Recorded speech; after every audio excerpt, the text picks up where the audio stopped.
Hello everyone, welcome back to a new video. Today I'm going to be making another fantasy-inspired papercut light box. Before we get started, I would just like to say that I have another template available on my Patreon. If you want to make some of my light boxes for yourself or you just want to support me a little bit, I have templates of some of my light boxes available up on Patreon. I have the horse bridge, I have the manta rays, I have the starry night, the great wave, and now for this next one I have Rivendell from the Lord of the Rings. So if you want to check that out, I'll have it linked in the description and the comments below. Now back to the video. So the idea for this light box came from a drawing that I made recently that I really liked and thought could look cool as a light box. I wanted this light box to be smaller than my usual ones. I wanted the proportions of this light box to be wider a little and shorter, so I cut off a few inches from the height of my cardstock to make it longer and shorter. And now it's time to get started on the layers. The good thing about this kind of project is I have a really good sketch created, so I can just go to my window and trace every single layer onto the paper without having to redraw it. I just have to trace it. So that's what I do for every single one of these layers. I start with the mountains because those are the furthest in the back and they're also the easiest. So I work on those. Just a lot of these I have to cut out, but some of them I cut little lines down into them to create waterfalls, and I will cover these with tracing paper to hide that little gap.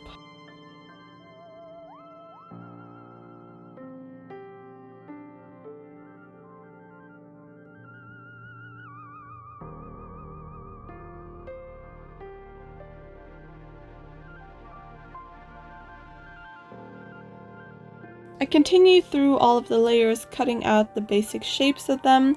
When I get to the skulls, I decide to actually finish these. In my original drawing, they are shaded, so the eyes are really dark and there's some good shading going on the underside of them. So I cut out the shadow shapes, again traced from the drawing, in one big shape, glue it on, and then I do even darker shading out of cardstock for the eye sockets and the nostrils. I wanted the water that flows out of the eye sockets to be really light. I cut out the shape of the flowing water, and I covered the hole with tracing paper because it'll be really light. And then I wanted also the crack in the skull to be really dark, so I cut that out of cardstock, glue it in place. And this process is just repeated for the other skull.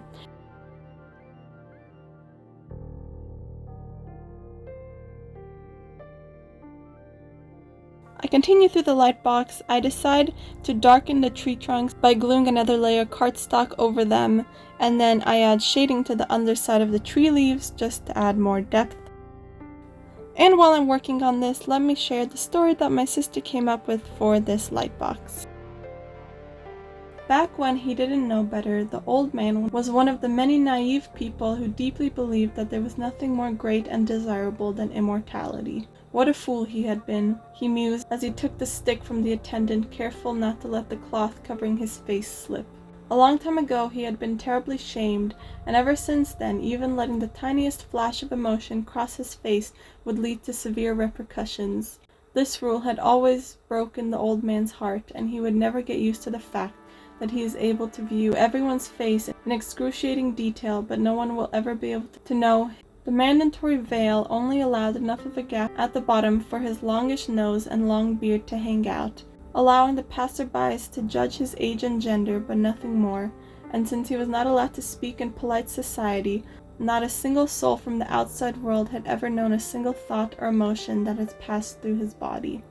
The crime that landed him in this abysmal situation happened a long time ago, but every time he thought of it, his insides started to shrivel up from sadness. What he had loved most had been threatened, and the council that was supposed to be there to protect him failed. They punished him, callously dooming him into this terrible existence. Once the cloth-wrapped body was loaded up and dropped onto the platform at the back of the little boat, the assistant gave the back of the boat a light kick, and the small vessel started to float down the river towards the ancient burial grounds. It was only after the boat had drifted away from the dock and the old man was running out of sight of the attendant that he studied the stick that had been handed to him. It was long, indicating a full and lengthy life, and split into 7 prongs to indicate high social standing. He looked at the body behind him and mournfully wished for nothing more than to swap places with the woman laying in the ornately decorated boat. The old man had seen her often during her life as a high-ranking member of the ruling council. She had passed calmly in her sleep sometime during the course of the previous night. She was 90 years old on the night of her death.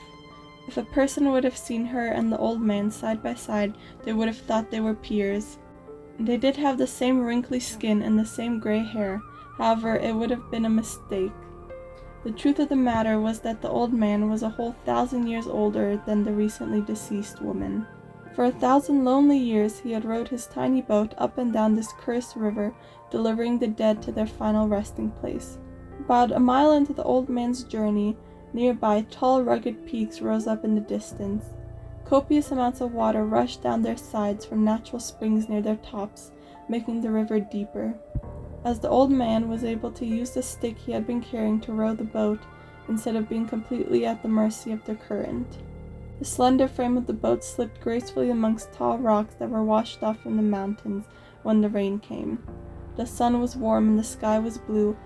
However, the nice day did not lift the old man's dismal spirits in the slightest. While it was true that the journey was more depressing when he was fighting with the vicious storm inside, but ever since he had lost his old life and been condemned to this worthless half-life, he had carried a terrible loneliness that had settled over his heart and started choking him from the inside, until nothing brought him joy anymore, and to make matters worse, he could not even come to his natural conclusion like the people he always carried in his boats. He had not aged a single second since his 100th birthday. Nothing. No disease, no famine, no wound to the chest could kill him. He had tried all those methods and many more without any success. However, despite this, his body was as rickety as the old dead trees that fell during the thunderstorms that shook the town. Suddenly, the rocks in front of the old man's boat and the river were littered with sticks. In the distance, the outlines of 2 giant skulls came into view. The sun was setting over the brink of the mountains, and shined off the brittle white bones that started to chip and crack, forming elaborate spider webs. As it had rained, the skulls filled with water, and it was leaking out through all their eyes, as if they were crying. No one, not even the most well-read scholars, knew where the skulls had come from, but about 10,000 years ago, some scouts had claimed they had discovered gates to multiple underworlds underneath the water's surface. Ever since then, the people of the village had been sending their dead to be buried here for centuries. As the old man rowed further down the river, ravens started to circle overhead.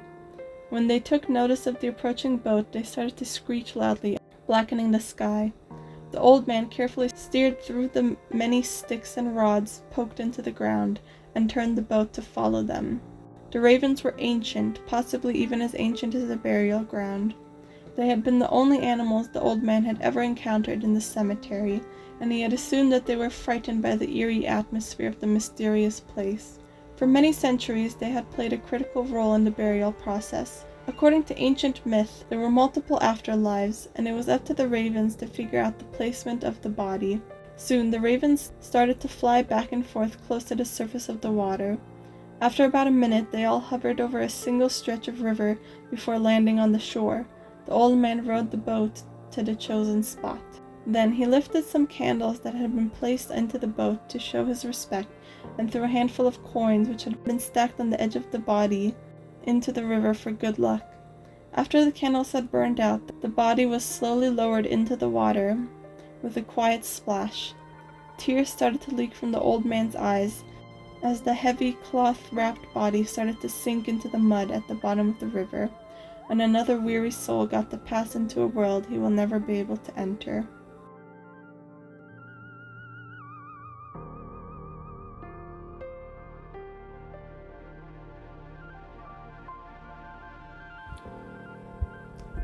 I love everything about this. I love how the ravens turned out, I love how the shading turned out, I love how the boat with the characters turned out, and I love this little frame I did. I think it works, and I really like this Lightbox.